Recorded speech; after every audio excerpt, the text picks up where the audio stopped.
Simba isn't just a leader, he's a traumatized leader. And that distinction matters because every decision he makes is shaped by fear. His father's death, his exile, Scar's betrayal, he isn't ruling the Pride lands, he's guarding them. His leadership isn't about guidance, it's about defense. He doesn't govern, he patrols. He doesn't teach, he warns. He doesn't shape the future, but he's trying to make sure the past never happens again. And nowhere is that clearer than in how he raises Kiara. She already knows his fears by heart. Stay close, follow the rules, you have a duty to the Pride. And look, none of this is inherently bad parenting, okay? It's a good thing to teach responsibility. But responsibility without autonomy, that's not guidance. That's control, and it's frankly confusing. If you want someone to truly embrace the "we are one" philosophy, they first need to understand what "I am" even means first. And that's the step Simba skips entirely. We see the consequences when she goes on her first hunt. Kiara isn't just bad at hunting, she's completely unprepared.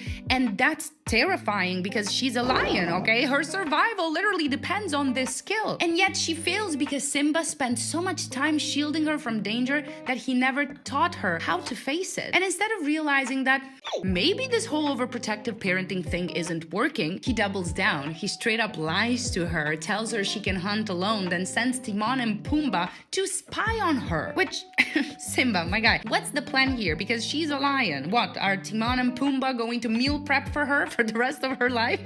It's almost as if this isn't leadership, it's sabotage, you know? And that's where Simba's leadership flaws become dangerous. A leader has to be rigid and flexible. They have to honor the past without getting stuck in it. But Simba seems so focused on keeping things the same that he's blind to the future. And it's not just a Kiara problem, it's the same reason he exiles the Outlanders. Scar's followers remind him too much of everything he lost, and instead of trying to integrate them, he casts them out completely. To him, it's justice. To Zira, it's persecution, I'm sure. And that's the danger of ruling through fear. When you make every decision based on what you're trying to prevent, you don't see the consequences of what you're actually creating. Simba assumes keeping them out will keep his pride safe, but all he's really doing is breeding resentment. The real test of a leader isn't how well they enforce control, it's how well they adapt to change. And when Kiara finally challenges him, when she calls him out, tells him he'll never be Mufasa, it shatters him because she's right. He spent his life walking in his father's shadow, forgetting to become his own leader. His turning point isn't about fighting harder, it's about finally listening. And that's why he wins, because true leadership isn't about maintaining power,